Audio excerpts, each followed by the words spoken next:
CSS pour Cascading Style Sheets ou une feuille de style en cascade, c'est un langage qui nous permet de mettre en forme les éléments de notre page web. Alors, une fois nous avons notre page web créée en HTML, c'est possible de la rendre très jolie grâce à CSS. Dans ce cours, nous allons apprendre les bases du langage CSS.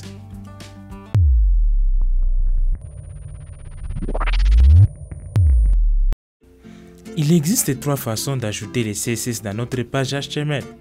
Mais pour ces cours, nous allons voir des méthodes et nous allons plus utiliser la dernière méthode. Mais avant de commencer, parlons des notions de base en CSS. CSS est utilisé pour appliquer les styles aux éléments HTML. Il permet de définir la couleur, la police, la disposition, la longueur, la bordure, etc. La syntaxe de base se présente comme suit. D'une part, nous avons le sélecteur, c'est-à-dire l'élément sur lequel nous voulons appliquer les styles. Ça peut être un P, l'élément paragraphe, ça peut être un H ou HD, etc. Alors, nous avons les accolades et c'est dans ces accolades où nous allons définir nos règles CSS. Alors, chaque règle CSS a une propriété CSS et une valeur. Nous allons découvrir ça dans la partie pratique. Alors, l'un des aspects fondamentaux du CSS est l'utilisation des sélecteurs qui vont nous permettre de cibler précisément les éléments HTML que nous voulons styliser. Alors, explorons ensemble les différents types de sélecteurs en CSS. Avant de vous montrer les sélecteurs, découvrons d'abord comment ajouter du code CSS dans notre page web. Comme je vous ai dit, dans cette vidéo, nous allons parler de deux méthodes. Et la première est la mise en forme dans un même fichier HTML, c'est-à-dire on mélange les éléments HTML et les styles ensemble. Pour y parvenir, on va ajouter dans la balise Head la balise Style. C'est dans cette balise où nous allons mettre toutes nos règles et déclarations CSS pour la mise en forme. Alors, cette méthode, oui, c'est utilisé, mais cette méthode devient un peu obsolète parce que ça va nous demander d'ajouter beaucoup de codes.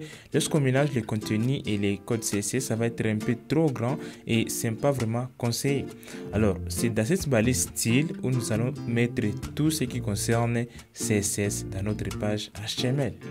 Alors, les règles CSS sont composées de quelques éléments, dont les sélecteurs, les accolades et enfin les déclarations où on a une propriété sa valeur. Alors, pour notre exemple ici, le P, c'est le sélecteur. Nous offrons les accolades et c'est dans ces accolades où nous allons mettre maintenant les différentes déclarations. Par exemple, je vais commencer par la couleur. Ne vous inquiétez pas, on va voir ça. Ça, c'est pour définir la couleur d'un élément. Alors, pour moi, j'ai défini la couleur de mon texte paragraphe à cette couleur là-bas. Alors, il existe plusieurs couleurs. Vous pouvez mettre blue, donc c'est en anglais. Donc, il faut mettre les différentes couleurs en anglais. Alors, regardez, je suis en train d'ajouter du paragraphe. Et vu que j'ai utilisé un sélecteur P, cela veut dire que j'ai choisi tous les paragraphes qui se trouvent là. Alors, c'est pour ça que ça s'applique. Alors, le problème avec ce système est que plus il y a beaucoup de déclarations, plus on va avoir un très grand, des longs codes. Alors pour ce faire, je vais créer un nouveau fichier avec l'extension .css, je vais l'appeler style.css et c'est là où je vais mettre maintenant mes déclarations.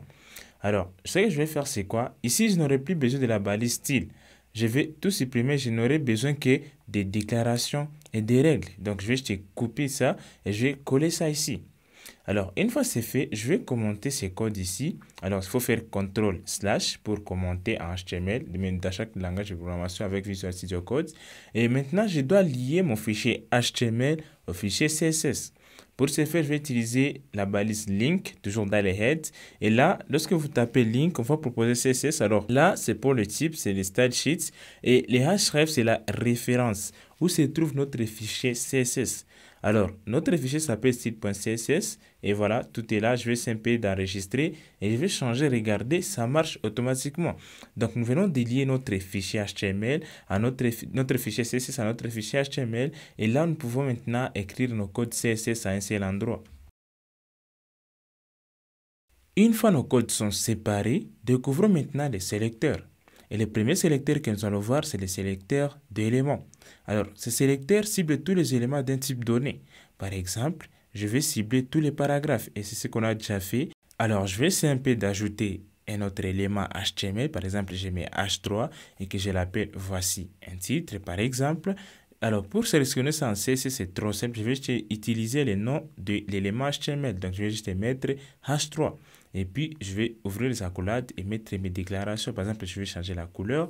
Et voilà, ça marche à merveille. Chaque élément HTML est un sélecteur par défaut. Alors, je vais vous montrer un exemple. Par exemple, pour notre body, je peux définir la couleur de fond. Donc, je vais appeler body, j'ouvre les accolades, j'ai commencé à mettre mes propriétés CSS. Alors, il existe plusieurs propriétés. Donc, je vais faire background, c'est la couleur de fond. Donc, je vais faire light cyan, c'est ça la couleur que je vais définir. Et ça marche directement. Alors, avec cette approche, c'est un peu déconseillé d'utiliser les sélecteurs d'éléments parce que, imaginez, j'ai plusieurs paragraphes et que je ne veux pas avoir le même style sur tous les paragraphes. Et c'est là que nous allons découvrir maintenant d'autres sélecteurs.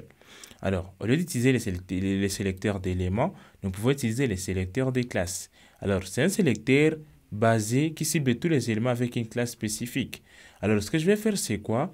Je vais d'abord ajouter une classe sur un élément CSS HTML. Donc, je vais d'abord générer un faux texte. Et sur ce faux texte, je vais voir comment est-ce que je peux ajouter l'attribut classe. Alors, je vais vous montrer comment est-ce que je vais faire.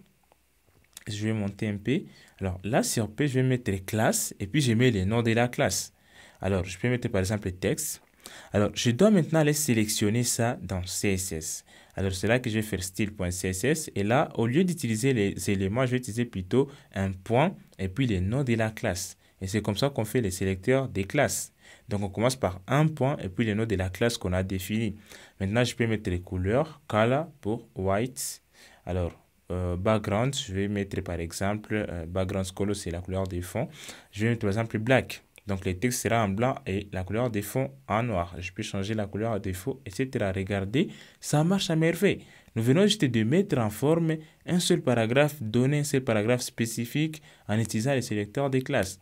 Alors, d'habitude, vous allez utiliser les sélecteurs des classes et on va découvrir ça vraiment. On va utiliser beaucoup plus de classes lorsqu'on sera en train d'avancer. À part les sélecteurs des classes, nous avons maintenant les sélecteurs d'ID. Alors, les sélecteurs d'ID, ça sélectionne juste un seul élément. C'est ça la différence. Alors, je dois ajouter l'ID sur un élément HTML donné. Alors, par exemple, je vais mettre là sur le premier paragraphe, l'ID premier. Et pour sélectionner ça, alors pour les classes, on a mis point, mais pour les ID, on va mettre dièse et suivi du nom de cet ID là-bas. Alors, nous pouvons mettre n'importe quel style là-bas, n'importe quelle déclaration. On peut mettre par exemple color. On va mettre par exemple red et regardez, la couleur vient de changer. Alors, la différence c'est que pour les ID, c'est unique. Donc, on doit avoir qu'un seul ID sur chaque élément HTML. Ça ne doit pas être identique. Alors, pour les classes, on peut avoir plusieurs classes ou plusieurs éléments avec une seule classe qui sont genre semblables. Alors, à part les sélecteurs d'ID, on va voir les sélecteurs universels. Alors, ce sélecteur permet de sélectionner tout élément de notre page web. Et là, nous allons utiliser l'astérisque. C'est pour sélectionner chaque élément qui se trouve sur notre page web. Et là, je peux changer par exemple la couleur défaut de chaque élément en rouge. Alors là, vous ne pouvez pas voir, mais sur chaque élément de notre page web, il y a la couleur rouge qui a été appliquée. Je vais supprimer, je vais vous montrer un peu. Je vais mettre par exemple color, je vais mettre yellow. Alors, je vais enregistrer yellow green.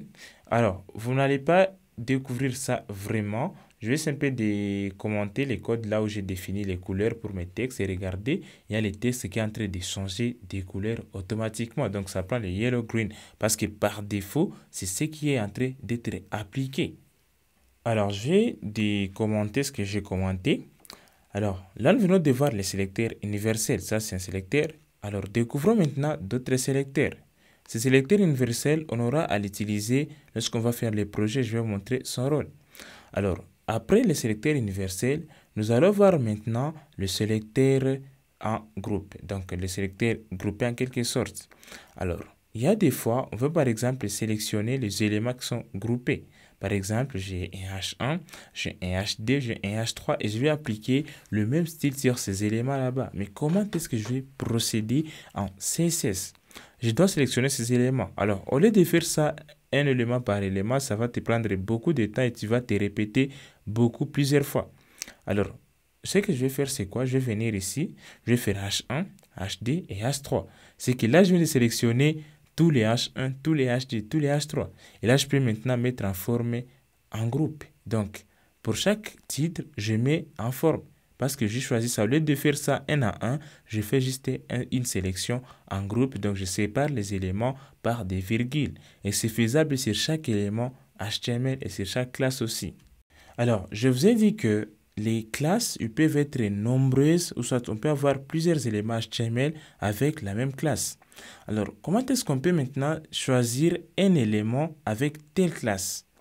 Alors, je vais vous montrer ce que je vais dire par là. Par exemple, j'ai un élément qui a la classe texte, par exemple. Nous avons plusieurs paragraphes, mais comment est-ce que je vais choisir juste le paragraphe qui a la classe texte? Ou soit, comment choisir le paragraphe qui a la classe test? Maintenant, je vais partir dans CSS, je vais faire P, point, donc je ne mets pas d'espace, donc je choisis le paragraphe qui a la classe test directement. Alors là, je peux appliquer maintenant le style que je veux. Par exemple, je vais faire la couleur des fonds. Je vais mettre bleu-violet. Donc, regardez ce que j'ai là-bas. Ça a sélectionné l'élément qui a simplement la classe test. Là, je ne vais pas utiliser .test, mais j'ai utilisé plutôt p.test. Donc, c'est pour choisir chaque paragraphe qui a l'élément qui a la classe plutôt test. Alors, ça, c'est une chose que vous devez connaître. Je vais un peu dégrouper mes éléments dans la balise main pour regrouper ça. Donc, je vais mettre un peu d'éléments là-bas, voilà. Ok, une fois que je viens de grouper ça, j'ai l'élément parent. Et là, je peux mettre en forme, alors, les enfants. Alors, ça, c'est la mise en forme entre parents et enfants parce que main est les parents et nous avons H1.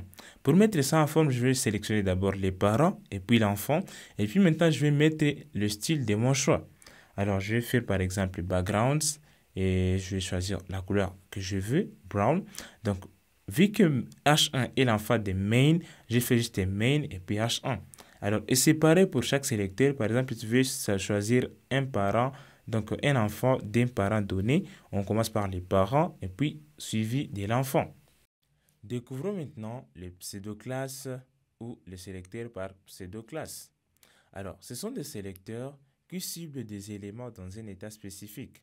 Alors, nous allons voir l'exemple. Premièrement, c'est que je vais commencer par faire la sélection normale. Et puis, sur l'élément ciblé, je vais mettre deux points. Regardez, on me propose. Et là, je vais choisir hover. C'est une propriété qui va me permettre de mettre en forme un élément lorsque le curseur sera en survol sur l'élément.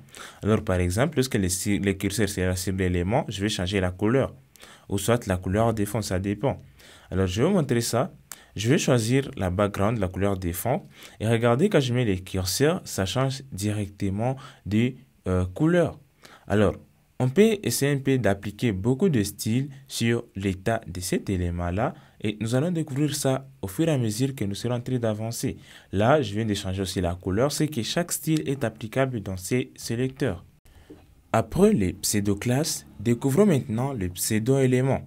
Alors, le pseudo-élément, c'est un mot-clé ajouté à un sélecteur qui permet de mettre en forme certaines parties de l'élément ciblé par la règle. Ne vous inquiétez pas, je vais vous montrer l'exemple. Alors, pour les pseudo-classes, on utilisait un seul 2 points, mais ici, nous allons utiliser deux points, en quelque sorte. Alors, une fois que j'ai fait ça, je peux mettre en forme, par exemple, la première lettre de l'élément P. Je peux me dire, par exemple, pour la première lettre de l'élément P, je vais mettre telle couleur. Et regardez, quand je vais enregistrer, le premier élément sera en bleu. Alors, je peux changer la couleur pour vous montrer très bien clair. Regardez, il n'y a que le V qui est en rouge. Alors, je peux mettre en forme différentes parties de mon élément P avec le pseudo-élément. Alors, ne vous inquiétez pas, nous aurons à jouer avec ça dans les vidéos qui vont suivre. Le box model ou le modèle de boîte est central pour comprendre la mise en forme avec CSS. Imaginons chaque élément HTML comme une boîte à chaussures. Cette boîte possède plusieurs couches. La boîte elle-même, une éventuelle boîte à l'intérieur pour protéger le contenu, un emballage et enfin un espace autour de la boîte. Le box model est la base de mise en page en CSS. Il nous permet de contrôler l'espacement, la taille et la position de nos éléments. Alors, découvrons ça à pratique. Chaque élément HTML est considéré comme une boîte en CSS. Comme vous le savez, chaque boîte a une taille, hauteur, largeur, couleur, défaut, etc. En CSS, c'est pareil. Nous pouvons définir toutes ces propriétés.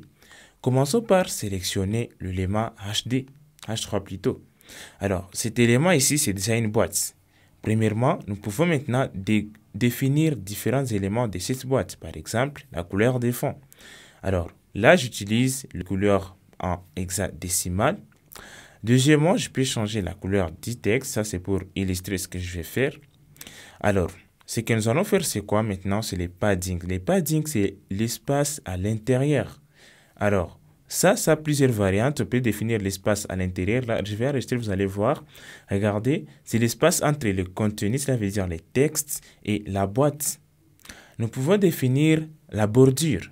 Et pour définir la bordure, je vais définir premièrement la taille de la bordure, le type de bordure, ainsi que la couleur des bordures que je vais appliquer. Alors là, j'ai mis 10 pixels. Je vais une bordure qui est solide et je veux que la couleur soit black. Alors regardez, la bordure vient après l'espace de l'intérieur, après le padding. Alors, après, nous avons maintenant le margin. Le margin, c'est l'espace à l'extérieur. Cette boîte avec d'autres éléments. Par exemple, je mets 16 pixels. Ça sera l'espace entre l'élément et l'élément parent. Donc, l'élément cible, les H3 et l'élément parent. C'est l'espace de l'extérieur. À part de là, je peux définir largeur. Donc, avec le width, je vais mettre 300 pixels. Après le width, je peux définir la hauteur. Je vais les height, c'est ça, 300 pixels. Donc, je suis en train de créer en quelque sorte un carré. Alors, là, nous avons le même mesure. Avec ces propriétés, ce sont là les bases du box model HTML et CSS. Après les box model, découvrons maintenant comment mettre en forme les textes en CSS. Alors, nous avons notre titre. Je vais devoir ajouter un paragraphe. Alors, je peux l'appeler, je vais générer le dessin avec un texte de dessin. Moi, je vais enregistrer. Alors, une fois c'est fait, je vais maintenant mettre en forme ces textes avec CSS. Et c'est là que je vais vous montrer la mise en forme avec CSS des textes. Je vais commencer par sélectionner mon titre. Donc, je mets H3. Et la première propriété que nous allons voir, c'est la propriété, par exemple, pour changer la police. Et pour changer la police, j'aurai besoin de la propriété font family. Alors, je vais montrer. Là, j'ai font family, on me propose les différents fonts par défaut. Je peux choisir, par exemple, ça. Et regardez, il y a les fonds qui viennent de changer. Alors, je peux choisir n'importe quel fond que je veux selon mon choix. Alors, je vais choisir par exemple Gilles Sand. Regardez, j'ai un texte pareil qui vient de changer directement la police. Alors, vous pouvez mettre Times New Roman, etc. Donc, pour faire, on utilise Font Family. Après Font Family, je vais vous montrer Font Size. Font Size, c'est pour gérer la taille du texte. Par exemple, ici, je peux utiliser 16 pixels. Alors, là, ça devient un peu petit. Alors, pour les font size, voilà, je viens de mettre 100 pixels et ça marche. Ça, c'est pour définir, au fait, la taille d'un élément, texte surtout. Alors, pour la taille, je vais utiliser souvent les rem. Le rem, c'est une unité de mesure qui est mieux adaptée. Ça veut dire, un rem, c'est souvent 16 pixels. Alors, c'est l'équivalent de 16 pixels. C'est une fois que je mets 3 rem, donc vous faites 3 fois 16 pour trouver l'équivalence. Alors, une fois c'est fait, là, nous venons de voir comment mettre en forme ou agrandir la taille des polices. Alors, comment mettre en gras, comment mettre en normal, etc. Une fois je mets font weight bold, alors, vu que c'est un titre, le bold est appliqué par défaut, vous n'allez pas voir la différence. Je vais sélectionner le paragraphe et je vais appliquer font weight bold. Alors, je vais d'abord augmenter la taille. Par exemple, je vais mettre là 1 rem. C'est ça, 16 pixels, c'est toujours. Alors, je peux mettre 1.3 rem. Donc, voilà. Une fois c'est fait, je vais maintenant faire font family. Je vais choisir aussi la famille, la couleur, la police. Après cela, je peux maintenant définir font weight. Là, je vais mettre bold. Ça veut dire que je mets les paragraphes aussi en gras. Alors, regardez, c'est que je n'ai pas besoin souvent d'utiliser les titres pour avoir un texte en gras. Je peux aussi utiliser la propriété font weight. Maintenant, les font weight prennent différentes valeurs. Si une fois je mets aussi des chiffres, ça peut marcher et tout dépend de la graisse que vous voulez pour votre police. Alors, je vais changer la couleur de mon paragraphe. Regardez, ce que ça change très bien. Alors, il y a plusieurs choses qu'on peut appliquer sur les textes. C'est que pour changer aussi la couleur, vous pouvez juste mettre les curseurs sur l'élément, sur la couleur et choisissez ce que vous voulez. C'est ça l'avantage d'utiliser aussi Visual Studio Code qui vous donne accès à un color picker. Donc, un élément qui va me permettre de choisir des couleurs. Alors, on peut parler de l'alignement des textes. On utilise la propriété text align. Alors, toujours comme dans d'autres éléments, on peut voir center pour centrer les textes. On peut avoir justify, donc le texte est justifié. On peut avoir text align end, stat, etc. Alors, regardez, je vais centrer mon titre. Donc, j'ai appliqué les text align sur mon titre. Je peux aussi réduire. Donc, je veux qu'il y ait un espace à l'intérieur de mon paragraphe. Je vais utiliser padding. Donc, je vais mettre DRM. Alors, voilà, regardez, il y a l'espace de l'intérieur qui vient de se créer. Donc, le texte n'est plus collé sur l'élément apparent. Alors, une fois c'est fait, je peux décider d'ajouter d'autres propriétés pour la gestion ou pour la mise en forme. Par exemple, le text decoration. Par exemple, je vais un texte qui est barré, un texte qui est souligné. Dans ces cas, par exemple, overline, c'est pour le texte qui est en haut. Donc, je vais un texte en haut. Par exemple, je peux mettre différentes propriétés, là-bas, différentes valeurs. Je peux mettre, par exemple, line through pour un texte qui est barré. Voilà, ce qui est là. Je peux mettre plusieurs propriétés, overline, underline, etc. Et tout ça dans le but de mettre en forme mon texte ou mon paragraphe. Voilà, vous venez de découvrir les différentes propriétés utilisées pour mettre en forme les textes et rassurez-vous, il y a plusieurs propriétés, mais ça, ce sont les plus utilisées et nous allons découvrir d'autres au fur et à mesure qu'on sera en train de pratiquer. Une des choses que je vais vous montrer dans cette vidéo, c'est ajouter les polices extérieures dans notre projet. Dans la plupart des cas, vous n'aurez pas utilisé les polices qui se trouvent par défaut des CSS. Alors, ici, je vais vous montrer font.google.com, c'est un site web ou une plateforme où on va trouver différents fonds qu'on va utiliser dans notre projet. Alors ça, ce sont des fonds souvent professionnels qu'on utilise dans la plupart des sites web. Alors là, il faut venir sur les sites web, sélectionner un fond de votre choix et une fois que vous avez les fonds de votre choix, il faut maintenant, moi par exemple là j'ai choisi Railway, tout dépend de vous ce que vous avez sélectionné, je vais supprimer ça, je vais revenir, je vais chercher un fond que je vais utiliser. Alors on vous donne des exemples, c'est à vous de choisir, je vais utiliser Popin. Alors Popin est beaucoup plus utilisé bien sûr. Alors il faut cliquer sur Get Fonts et une fois que vous cliquez sur Get Fonts, c'est là que vous pouvez maintenant cliquez sur Get Embedded Code. Donc, c'est les codes qu'on va vous générer pour ajouter ça dans votre code CSS. Alors, moi, je vais cliquer sur Import. Là, ce sont les codes CSS, HTML plutôt. Alors, moi, je vais plutôt mettre ça sur Import. Et puis, je vais copier la première ligne qui est dans Style. Je vais copier ça dans mon fichier CSS. Alors, je vais venir dans le fichier CSS. Je vais coller tout au début. Notez bien que l'importation toujours commence au début. Alors là, je viens d'importer le fond. Je dois maintenant l'appliquer sur mes éléments. Alors, je vais faire Font Family, je vais copier la première ligne et puis je vais l'appliquer sur tous mes éléments. Donc, je vais choisir tous les éléments et puis Font Family, je vais mettre maintenant ce que j'ai choisi. Oh, voilà, je mal écrit. OK. Alors, je vais enregistrer. Alors, je vais enregistrer le premier choix, ce sera Popin. Et si une fois Popin n'est pas disponible, nous allons utiliser sans serif. Alors, ne vous inquiétez pas. Je vais maintenant devoir actualiser et vous montrer ce que ça va donner. Alors, ici, bien sûr, ça requiert une connexion Internet pour que ça marche, pour que ça puisse télécharger les fonds et que ça puisse afficher ça. Alors, regardez déjà, il y a tout mon texte qui est à Popin, qui vient de changer. Je vais décommenter ce que j'ai commenté. Je vais vous montrer ce que ça a donné comme résultat. Alors voilà, non, je vais commencer en bas. Et quand j'enregistre, regardez ce que ça va donner comme résultat. Alors, vous allez voir par vous-même les fonds Popin en action. Alors, je vais devoir supprimer les différentes fonts family que je définis et je vais laisser les fonds par défaut. Regardez directement, ça marche. Alors, vu que j'ai mis les font weight à 100, directement, il y a les effets que vous venez de voir. Alors, je vais devoir supprimer les font weight. Je vais enregistrer et regardez, là, nous venons d'utiliser un fond qui n'est pas dans notre ordinateur, mais qui est sur Google, sur fonts.google.com et nous aurons vraiment utilisé ça dans la plupart des cas.